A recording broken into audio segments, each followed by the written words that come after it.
this is Debbie Conaway, and this is Dallas Music Magazine. Tonight we'll be hearing some Bugs Henderson music, and then a little bit later we'll get a chance to talk to the guy himself in person. So stick around.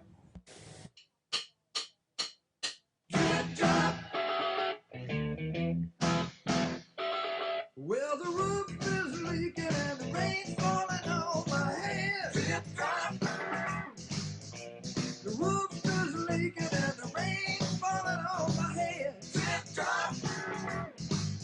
I cried so hard, teardrops on my bed. Well, she packed up her clothes and moved out on the midnight train. Drip drop. Lord, she packed up her clothes and moved out on the midnight train. Trip, trap. You know this empty room is driving me insane. Well, I'm sitting here drinking, thinking what I'm gonna do. Sip, stop. I'm sitting here drinking, thinking what I'm gonna do. Sip, stop. You know the roof is leaking, the rain is falling.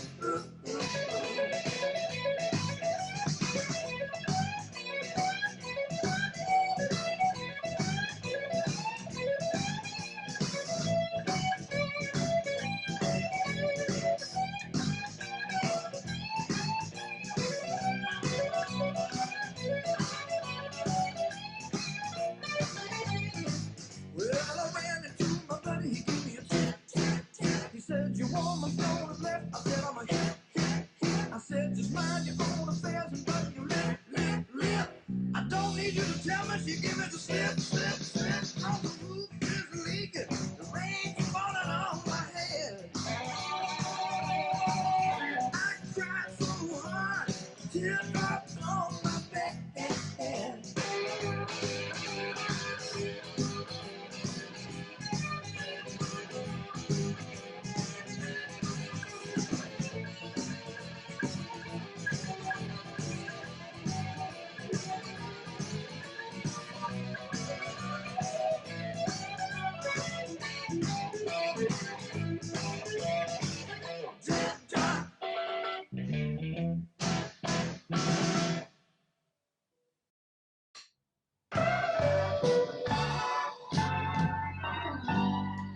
I used to watch her every day,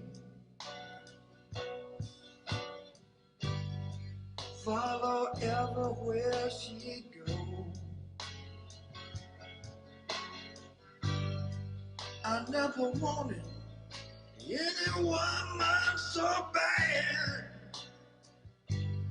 Can't believe she doesn't know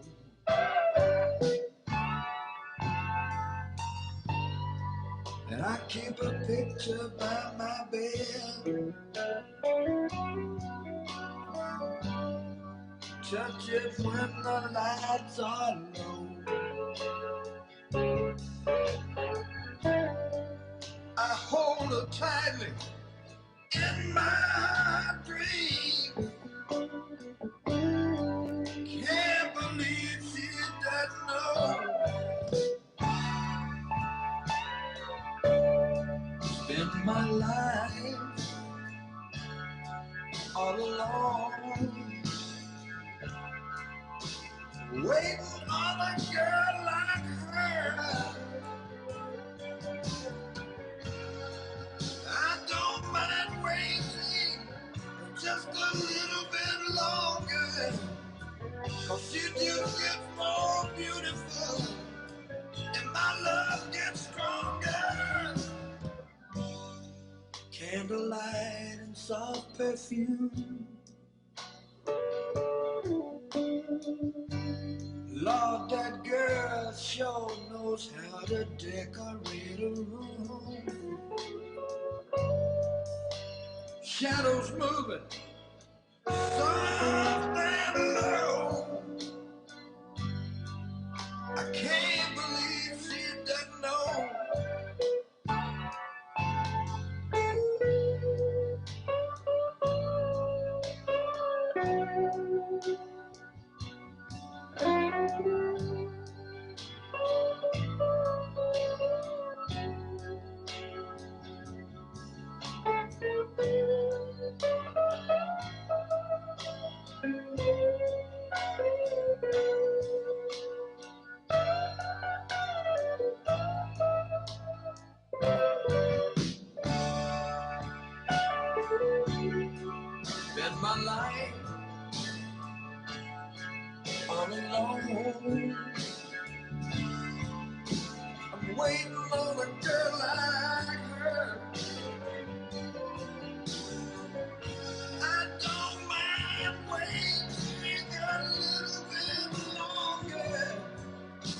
'cause she just gets more beautiful, and my love gets stronger.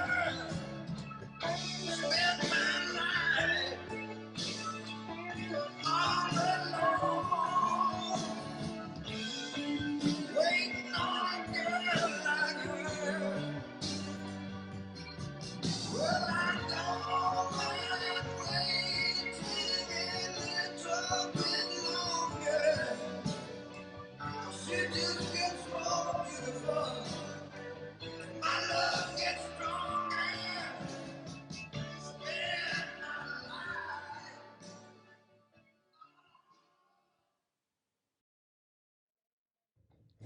The music you're hearing are some cuts off the latest Bugs Henderson album. And right here, I've got Bugs Henderson, and I want to ask him the questions that you've all been dying to hear. Hi, Bugs. Welcome to Dallas Music Thank Magazine. you, Debbie. Tell me, when will your album be released? It's real hard to say because of all the red tape you have to go through. I'm going to say about 6 months, something like that. We're still cutting it. I've still got a couple of more tracks to do, and we'll be through in a couple of weeks, I think. And this is your third album? Third album, huh? I noticed you've got a new look, Bugs. Yeah, I do have a new look. My haircut, is that what you mean? Yes. Or the fact that I'm wearing pants, either one. Both, the pants. Can we get a close-up of his feet down here? Everybody see his feet? Everybody knows I'm barefoot anyway. The haircut, I wish I had a really heavy story to tell you about that, but the truth is I was out in the yard working one day. Well, I do work in the yard occasionally, and it was very hot, about 150 degrees, however hot it gets here in Texas. And I couldn't stand it any longer, and I went to the first barber place I saw, and I went in and I said, take it all off. Don't tell me that wild Bugs Henderson is starting to mellow out. No, it's just a haircut, that's all it is, nothing else. I don't think anything else has changed. So, Bugs, you were pretty heavy on the scene for a while, and then you seemed to disappear. What happened to you? I did disappear, that's right, in the middle 70s, I guess, or towards the late 70s. The truth is, I just had to get away for a while and save my life. I had to get away from the environment I was in that was dragging me down. It was the same thing that a lot of musicians get into, drugs and alcohol. And Well, what is it with this drugs and alcohol bit? Is it some sort of status symbol that musicians have? people think it is, yeah. It's a status symbol that's associated with musicians. Of course, it's not a status symbol. It's a bad thing. And I fell into it as heavy as anybody else did, probably heavier. And I was just lucky I got out of it. I know a lot of people that didn't get out of it. A lot of people are dead and gone now, or in jail, or their careers are over with. I don't think I'm that much stronger than anybody else. So you're a survivor? So far, I'm a survivor. I literally went to my doctor, and he told me I had to stop, or that was it. And it was an easy choice for me.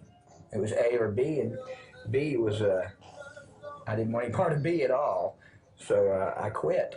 And it didn't take that much strength to me. If somebody says you live or you die and you choose, I choose live. And I went 7 years, in fact, without even having a beer or anything. I just stayed away from everything completely to get my life back together.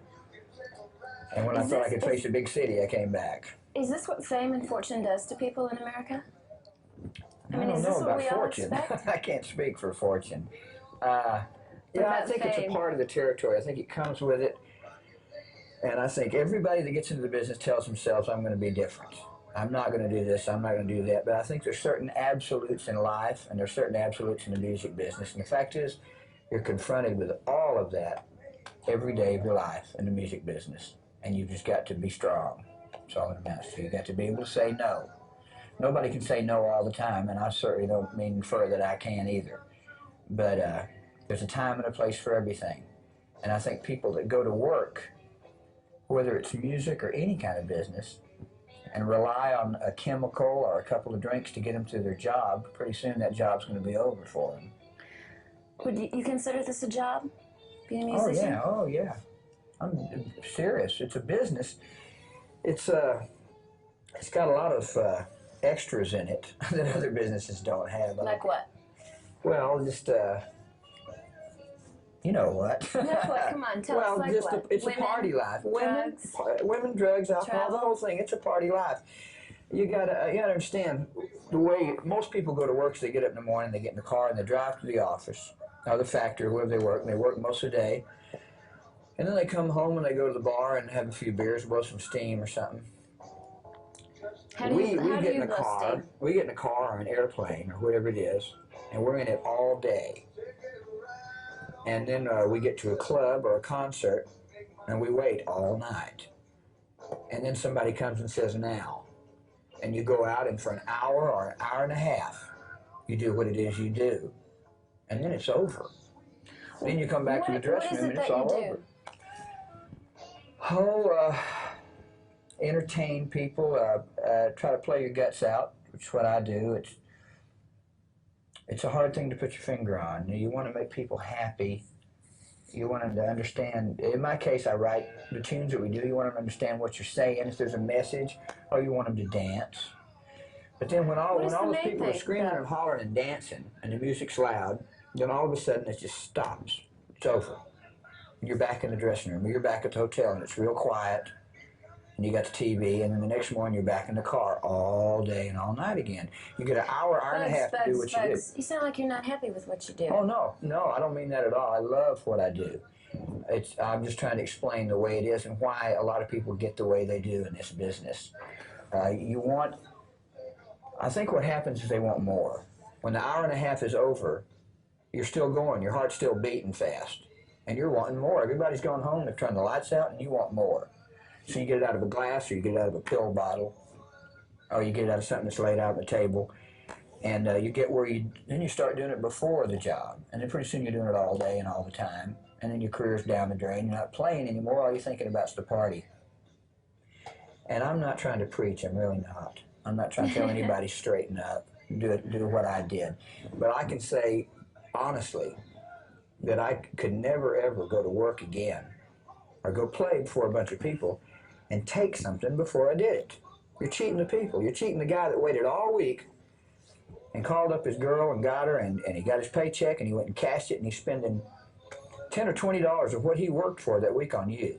He spent it to come see you, and he wants to see 100%. He can go out in the parking lot and see people that are all screwed up on dope or drunk. You can see that anywhere. He wants to see somebody that's playing for him. He wants his money's worth, and he deserves it. He deserves it, and that's what I try to give to people. But it's obvious that you do give 100%, so why don't you tell us a little more about your music? The main difference in the stuff that I'm doing now, I think, in the other two records, is I've got the producer, Phil York, who did Willie Nelson's Red-Headed Stranger album and some other good stuff. He did the soundtrack, did the engineering, the movie Tender Mercies. How did you like working with Phil York? It's incredible. It's the best musical experience of my life so far, because he is so in tune to a studio. A studio is a strange place to go into. It's not like being on stage. It's a whole different ball game. Especially when you're doing the overdubs, you're out there all by yourself in that room with the phones on, and you've got to be great, and you got to be commercial too. And Phil, he hears the commercial aspects of the tune. He takes my music, and without really changing it, like so many people try to do for so many years, he just he makes little alterations, but they're not big changes. The main thing he did when he first came in and started working with us was shorten everything down, because my tunes had a tendency to be very long. I like to sing 3 or 4 verses and then play for about 30 minutes and then do another verse or so and take a song out. And he structured the tunes real well. I'm tickled to death with it. I don't know how to describe it. It's just that when I come out of the studio and I listen to a mix that he's done, it just puts a big grin on my face. It doesn't sound like me to me. It is me, but it's there's some things about it that are so good that I didn't know I could do, that he brings out of me. It's like a director of a movie, I guess. Does working with a good producer really make a difference in your sound? Oh, all the difference in the world. All the difference in the world. Because first place, there's only 3 of us. It's Bobby Tittman, the bass player, Micah Stevenson, the drummer. And it's a trio sound, but it's not ZZ Top or a heavy metal type trio sound. It's a rhythm and blues type thing. Do you compare yourself to ZZ Top? No, I don't. I think people have, because we're a trio. It's that whole Texas thing is hard to understand. We are a Texas band, of course we are. I love Texas, and our music is Texas music. I don't know how to explain that either. When we go out of state to other places, it's a it's something they've never heard before, something they identify immediately as Texas music. And it's What not is anything Texas I do. music? I don't. It's not anything I do intentionally. I don't know. The stuff I write and the stuff other people in bands around here write, I guess it has a style to it. There's a camaraderie with Texas musicians that I haven't seen in other states, where we all play together, and you can walk into a club somewhere and jump up on stage and start playing with whoever's playing there. Chances are you'll all know the same songs or know something you can do together, and nobody will get mad and say, hey, don't get up here right now. You know, it's a brotherhood type thing. And our band's certainly like that because we're going into our 9th year now. Phil came and heard us live, and he heard some tapes I cut, brought me a couple of tunes, and we went in and did the rest of them were my tunes that we did. And I'm just tickled to death with it. It's So really when is nice the album stuff. going to be released? Hopefully in the first year, I hope.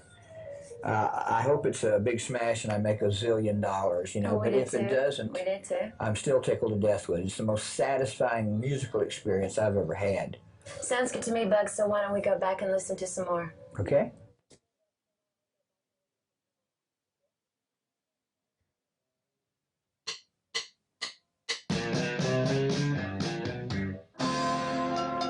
You've been gone a long, long time. Too many nights downtown. All them mountains you tried to climb. I heard you might be coming back round. Well, I deserve my bad reputation. Do everything that I can to find myself in love in a situation. I don't expect you to understand. Gonna take a whole lot more to satisfy. 'Cause so far I've been easy. Whole lot more what I like. Whole lot more to please me. Whole lot more. Baby, don't be mad. You just lack experience. If you seen half the things I had, it would make you furious. Lord, it's gonna take a whole lot more to satisfy. 'Cause so far I've been easy. Whole lot more what I like. Whole lot more to please me. Whole lot more. Don't start thinking you come real far from exactly where you are. You and your friend are such a bore, and I think it's gonna take a whole lot more.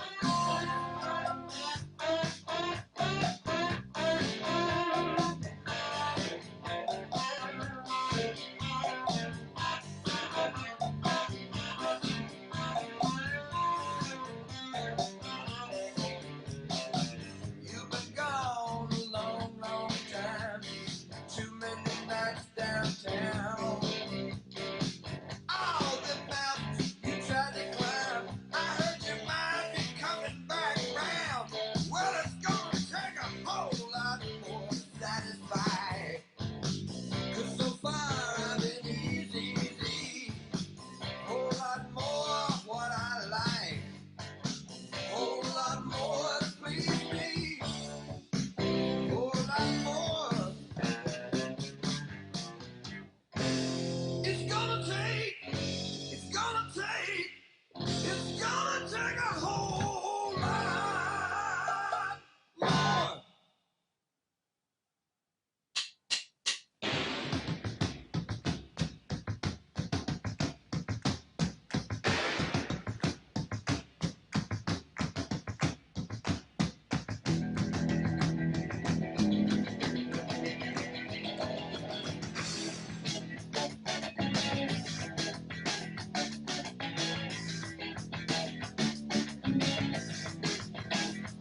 When you need a midnight lover, somebody to crawl under your covers. When your friends kick you out on your back, who'll be standing there to pick you up? Who's it gonna be? Who's it gonna be? It's gonna be me.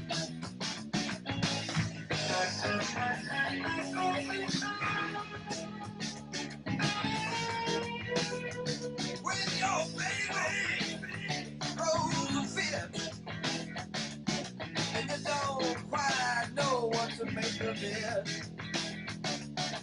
When everybody in the whole wide world hates your guts, who'll be standing there to pick you up?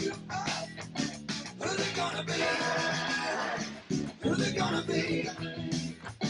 Who's it gonna be? Gonna be me.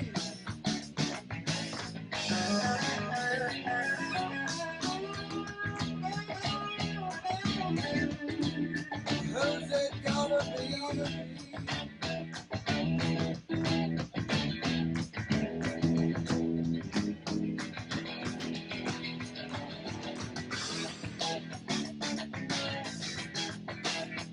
Who's it gonna be?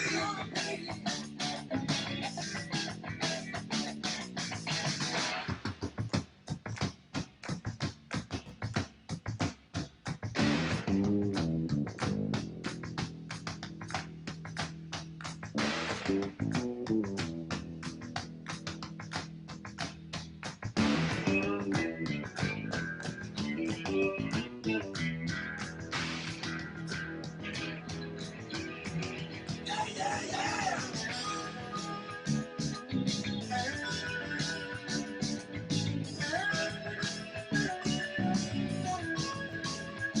When you need a midnight lover, somebody to crawl under your covers. When everybody in the whole wide world hates your guts, who'll be standing there to pick you up? Who's it gonna be? Who's it gonna be? Who's it gonna be? Lord, it's gonna be me.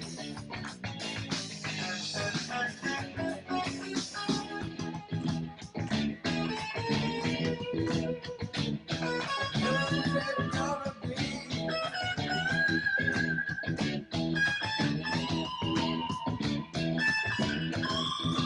Yeah, yeah, yeah.